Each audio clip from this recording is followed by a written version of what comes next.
Hello friends, time management के इस course की शुरुआत करते हैं एक सिंपल स्टोरी से। एक फिलोसफी के प्रोफेसर अपने साथ क्लास में एक जार लेके आते हैं। सबसे पहले वो उस जार में बड़े बड़े पत्थर डाल देते हैं और वो स्टूडेंट से पूछते हैं क्या ये जार भर चुका है। सब कहते हैं यस सर। उसके बाद वो उस जार में छोटे छोटे पत्थर डाल देते हैं जो उन बड़े पत्थरों के बीच के गैप में सेटल हो जाता है। वो फिर से स्टूडेंट से पूछते हैं क्या ये जार भर चुका है। सब कहते हैं यस सर। उसके बाद वो सैंड लेके आते हैं और सैंड को उस जार में डाल देते हैं। सैंड उस जार के जितने भी एयर गैप्स थे उसमें जाके सेटल हो जाता है और वो जार फुल हो जाता है।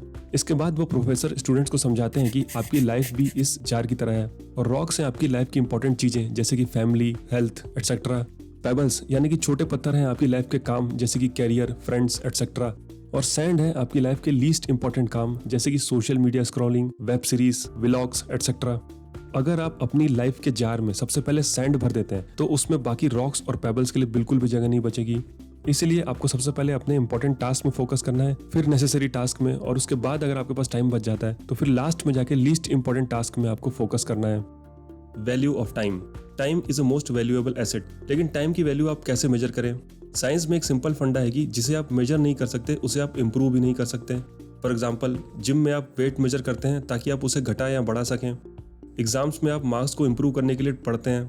इसलिए सबसे इंपॉर्टेंट फैक्टर जो आपको क्लियर करना चाहिए वो है कि आपके टाइम की वैल्यू क्या है। नवाल रविकांत, जो कि यूएस में इंडियन ओरिजिन एंटरप्रेन्योर और एंजल इन्वेस्टर हैं, ये सजेस्ट करते हैं कि आप अपने टाइम का आवरली रेट सेट कीजिए। आवरली रेट होता है आपके हर घंटे की कितनी वैल्यू है। अगर आप जॉब करते हैं तो आपका आवरली रेट हो जाएगा आपकी earning divided by hours of work. Example, अगर आपकी मंथली सैलरी है 50,000 और जॉब में आप हर दिन 8 घंटे काम करते हैं 25 दिनों तक, तो आपका आवरली रेट हो जाएगा 250 रुपए पर आवर। आवरली रेट ये इंडिकेट करता है कि टाइम इज मनी। अगर आप नेक्स्ट 1 घंटा कोई स्किल सीखते हैं, ब्लॉग लिखते हैं या बुक पढ़ते हैं तो हो सकता है ये आपको फ्यूचर में अर्न करने में हेल्प करे, यानी कि आपने अपने आज के टाइम को फ्यूचर की अर्निंग्स में कन्वर्ट किया है। इसके अपोजिट, अगर आप अगला 1 घंटा वेब सीरीज देखते हैं या व्लॉग वीडियो देखते हैं तो आपका टाइम वेस्ट हुआ है और वेब सीरीज और व्लॉग बनाने वालों को पैसे मिले। ये तो एग्जांपल्स से टाइम से मनी के। कुछ एग्जांपल्स देखते हैं मनी से टाइम के। अगर आपके पास पैसे हैं तो आप किसी फ्रीलांसर को पैसे दे के वीडियो बनवा सकते हैं, ब्लॉग लिखवा सकते हैं या वेबसाइट बिल्ड करवा सकते हैं जो आपको अर्निंग करने में हेल्प करेगी।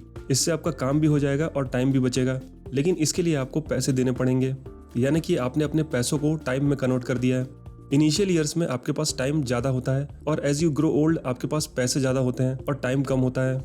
इनिशियल ईयर्स में आपकी कोशिश होनी चाहिए कि आप अपने टाइम को ज़्यादा से ज़्यादा प्रोडक्टिव कामों में लगाएं जिससे आपका आवरली रेट हाई हो और आपकी अर्निंग बढ़े, तो उन पैसों से आप फ्रीडम पा सकते हैं वो करने के लिए जो आपका मन करता है। अगर आप अपने इनिशियल ईयर्स में ही टाइम वेस्ट करेंगे तो आपको लाइफ टाइम पैसों के लिए काम करना पड़ेगा और फ्रीडम आपको ओल्ड एज में ही मिलेगी। लाइफ की कुछ इंपॉर्टेंट एक्टिविटीज होती हैं जैसे कि अपनी फैमिली के साथ टाइम स्पेंड करना, रीडिंग, लर्निंग, किसी फ्रेंड की हेल्प करना। इनमें आपको आवरली रेट के फंडे नहीं लगाने हैं। Time and energy. Time management का कॉन्सेप्ट आया था इंडस्ट्रियल रिवॉल्यूशन के बाद। उस दौरान जब वर्कर्स फैक्ट्रीज में काम करते थे मशीनों के साथ, तो उनसे ज्यादा काम करवाने के लिए उन्हें टाइम को इफेक्टिवली मैनेज करने के लिए मोटिवेट किया जाता था। हर घंटे को इफेक्टिवली यूटिलाइज करना मशीन्स के लिए तो ठीक होता है लेकिन ह्यूमंस के लिए ठीक नहीं होता। Book power of full engagement में ऑथर्स बताते हैं कि हर दिन में टाइम तो आपके पास फिक्स्ड है 24 आवर्स, बट हर दिन आपकी एनर्जी सेम नहीं होती। कभी आप लो फील करते हैं, कभी आपको सुस्ताने का मन करता है और कभी आप प्रोडक्टिव हो जाते हैं और डबल काम करने लगते हैं। यानी कि आप अपनी एनर्जी लेवल के हिसाब से टास्क को करते हैं, ना कि टाइम अवेलेबिलिटी के लेवल के हिसाब से। और ये एनर्जी 4 टाइप्स की है। फिजिकल एनर्जी, कितना आप अपनी बॉडी को केयर करते हैं और अपने आप को फिट रखते हैं। इमोशनल एनर्जी, आपके अपने फैमिली और कलीग्स के साथ रिलेशंस कैसे हैं। अगर आपकी लाइफ में कॉन्फ्लिक्ट ज्यादा है तो आपकी इमोशनल एनर्जी ज्यादा ड्रेन होगी। नेक्स्ट है मेंटल एनर्जी, कितना आप टास्क पे फोकस कर सकते हैं जब आप उसे करना चाहते हैं और कितने आप माइंड से डिस्ट्रैक्टेड हैं। ये भी डिसाइड करता है आप टाइम को कितना इफेक्टिवली यूटिलाइज कर सकते हैं। और लास्ट है स्पिरिचुअल एनर्जी, यानी कि आपके थॉट्स और एक्शंस मैच करते हैं कि नहीं। अगर आप सोचते कुछ और हैं और करते कुछ और हैं तो आपके अंदर इंटरनल कॉन्फ्लिक्ट्स होंगे, उसकी वजह से भी आप टाइम को इफेक्टिवली मैनेज नहीं कर पाएंगे। एनर्जी डे वाइज या वीक वाइज देखें तो हर दिन आपकी एनर्जी फ्लक्चुएट करती है और दिन में भी आपकी एनर्जी फ्लक्चुएट करती है, लेकिन टाइम आपके पास हर दिन सेम अवेलेबल है 24 आवर्स। जितना बेटर होगा आपका एनर्जी मैनेजमेंट उतना ही बेटर होगा आपका टाइम मैनेजमेंट। आपने कई वीडियोस में देखा होगा कुछ सक्सेसफुल लोग सुबह जल्दी उठ के एक सेट रूटीन फॉलो करते हैं बिना अपना नेचर समझे। अगर आप भी ऐसा करने की कोशिश करेंगे तो आप इसमें नाकामयाब होंगे। आपको ये क्लियर होना चाहिए कि पूरे दिन में आपके प्रोडक्टिव आवर्स कौन से हैं और ये डिपेंड करता है आपके क्रोनोटाइप में। What is chronotype? Simple words में क्रोनोटाइप है आपके फोकस और अटेंशन की क्लॉक। दिन के किस टाइम में आप सबसे ज्यादा प्रोडक्टिव रहते हैं ये डिपेंड करता है आपके क्रोनोटाइप में। क्रोनोटाइप 3 टाइप के होते हैं, लार्क्स, आउल्स और थर्ड बर्ड्स। लार्क्स वो प्रजाति है जो मॉर्निंग में सबसे ज़्यादा प्रोडक्टिव होते हैं। उनका फोकस और अटेंशन मॉर्निंग में पीक पे होता है। ये होते हैं 5 AM क्लब के मेंबर। आउल्स वो होते हैं जो नाइट में सबसे ज़्यादा प्रोडक्टिव होते हैं। इनका फोकस और अटेंशन नाइट आवर्स पे पीक पे होता है। ये होते हैं डार्क नाइट क्लब के मेंबर। अब बाकी होते हैं थर्ड बर्ड्स जो मॉर्निंग में देर से उठते हैं और लेट मॉर्निंग या नून का टाइम उनके लिए सबसे ज़्यादा प्रोडक्टिव होता है। आपका क्रोनोटाइप कौन सा है आप मुझे कमेंट करके जरूर बताइएगा। टीन्स और 20s में जनरली लोग आउल्स होते हैं। बच्चे और बूढ़े जनरली लार्क्स होते हैं और 30s और 40s में लोग थर्ड बर्ड होते हैं या लार्क्स भी हो सकते हैं। अगर आप ध्यान देंगे तो हमारा एजुकेशनल और कॉर्पोरेट सिस्टम लार्क्स के लिए डिज़ाइन है। सबसे पहले तो आप ऑब्जर्व कीजिए कि आप दिन में कब ज़्यादा फोकस्ड होते हैं और अपने सारे काम फटाफट कर लेते हैं और आप कब लेजी और डल फील करते हैं। अपने प्रोडक्टिव आवर्स आइडेंटिफाई करके आप अपने दिमाग लगाने वाले जो काम है आपको उस हिसाब से शेड्यूल करने हैं। आपका एम होना चाहिए अपने प्रोडक्टिव टाइम का मैक्सिमम यूज़ और मिनिमम 7 से 8 घंटे की नींद।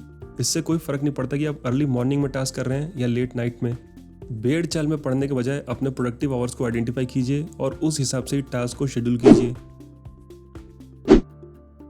साइंटिफिक वे में इसे समझते हैं टेम्पोरल मोटिवेशन थ्योरी से। बहुत सारी छोटी छोटी थ्योरीज को मिलकर बनाई गई है टेम्पोरल मोटिवेशन थ्योरी, जो आपको समझने में हेल्प करती है कि क्यों आप किसी टास्क के लिए मोटिवेटेड होते हैं और क्यों आप किसी टास्क को टालते रहते हैं। इस थ्योरी का फॉर्मूला है motivation is equal to expectancy into value divided by impulsiveness into delay into 1। इस कॉम्प्लेक्स फॉर्मूले को सिंपल बनाते हैं।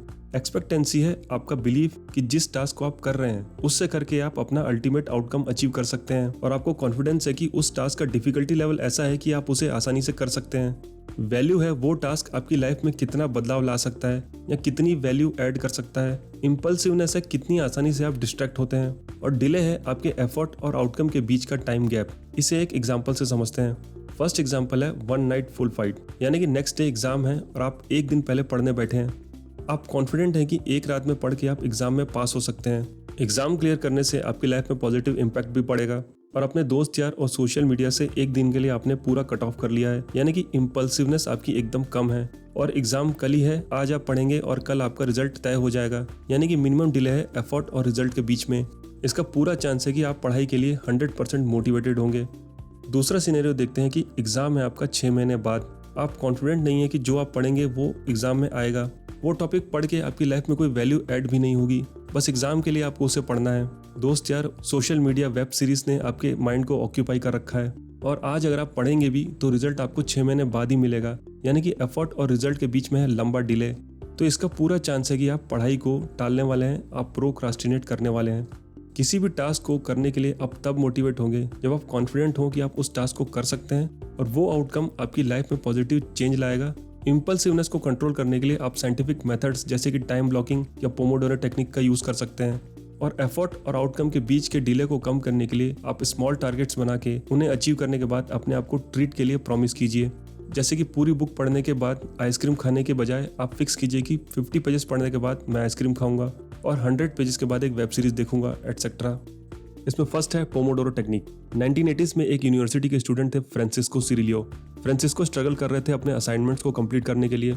उन्होंने डिसाइड किया कि वो 10 मिनट अपने असाइनमेंट पे पूरा फोकस देंगे। 10 मिनट मेजर करने के लिए उन्होंने एक टाइमर यूज किया जिसका शेप था टोमेटो जैसा।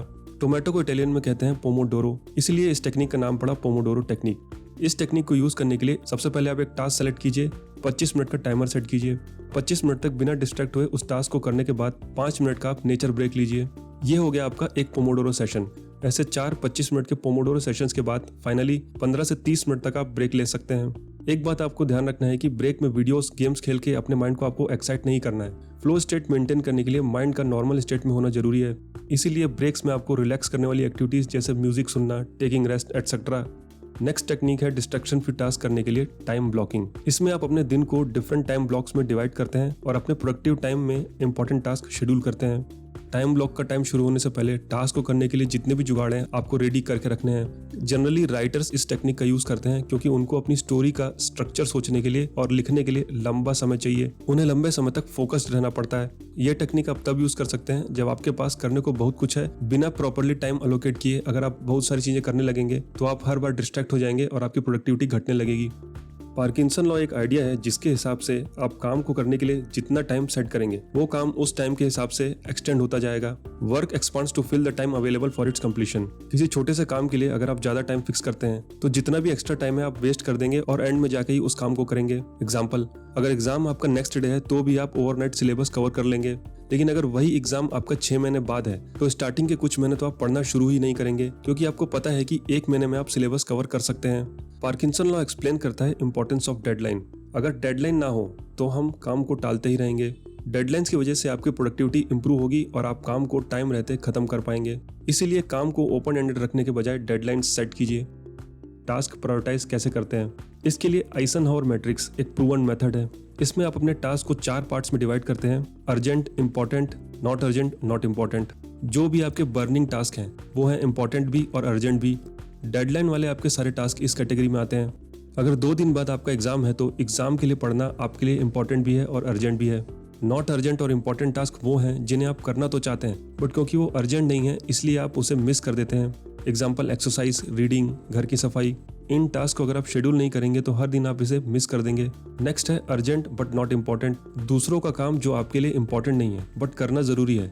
ऐसे कामों को आइदर आप किसी और से करवा सकते हैं या ऐसे टाइम में शेड्यूल कीजिए जब आप लेजी मोड में हो। लास्ट है नॉट अर्जेंट, नॉट इम्पॉर्टेंट। ये काम ऐसे हैं जिन्हें आप अवॉइड कीजिए तो ही अच्छा है। अवॉइड नहीं कर सकते हो तो जिस दिन आपके पास ज्यादा फ्री टाइम है उसी दिन आपको ये टास्क करने हैं। एग्जाम्पल, सोशल मीडिया में दूसरों के स्टेटस चेक करना, वेब सीरीज निपटाना, एटसेट्रा। हर क्वाड्रेंट में कितना परसेंटेज टाइम देना है ये पर्सन टू पर्सन डिपेंड करेगा।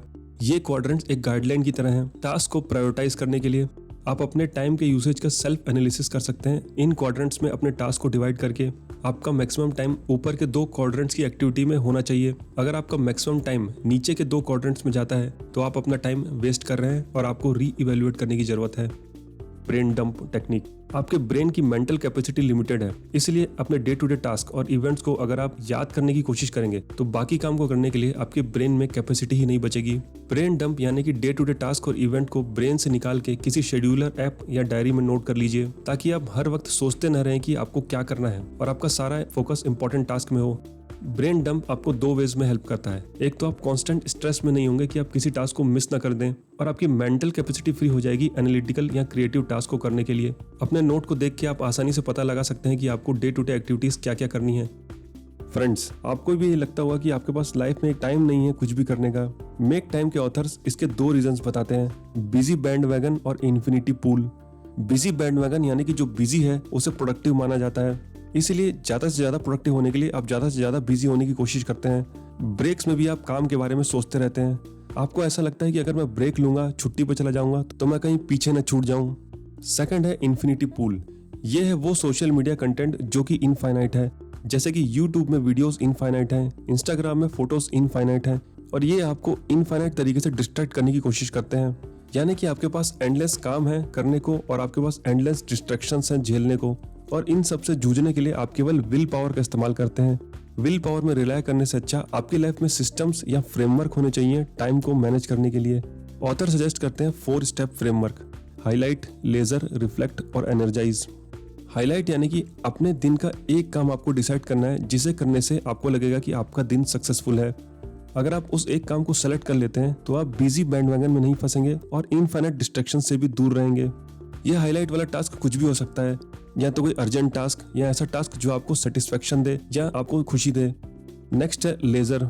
हाईलाइट वाला टास्क सेलेक्ट करने के बाद आपको पूरा लेजर फोकस बनाना है उसको करने के लिए, और जितने भी डिस्ट्रैक्शन करने वाली चीजें हैं उनसे आपको फिजिकल दूरी बना के रखनी है ताकि आप लेजर फोकस दे सकें हाईलाइट पे। तीसरा है एनर्जाइज। किसी भी काम को करने के लिए आपको चाहिए एनर्जी। आपका माइंड और बॉडी इवॉल्व हुआ है जंगल की लाइफ के लिए। जैसे मॉर्निंग में आप उठते हैं तो नेचुरली कॉर्टिसोल हार्मोन आपको उठा देता है, इसलिए आपको कैफीन की जरूरत नहीं होती, और सनसेट के बाद आपके अंदर स्लीप हार्मोन्स एक्टिव होने लगते हैं। लेकिन लैपटॉप और मोबाइल की स्क्रीन की वजह से वो स्लीप हार्मोन्स डिले हो जाते हैं और रात में सोने में भी आपको प्रॉब्लम होती है। अगर आप अपनी बॉडी का स्लीप और वेक साइकिल सनराइज और सनसेट से मैच कर सकते हैं और फिजिकल एक्सरसाइज और वॉकिंग कर सकते हैं तो इससे आप ज्यादा एनर्जाइज्ड रहेंगे, एक्टिव रहेंगे। और लास्ट है रिफ्लेक्ट। हर दिन में आप रिफ्लेक्ट कीजिए कि आपने कितना सोचा था और कितना आपने अचीव किया और कितना आप डिस्ट्रैक्ट हुए। रिफ्लेक्ट करके आप अपने नेक्स्ट डे की स्ट्रेटेजी को उस हिसाब से चेंज कर सकते हैं। That's it guys. अगर आपको इस वीडियो से वैल्यू मिली हो तो लाइक कर दीजिए and don't forget to subscribe. Till the next video, take care and good bye.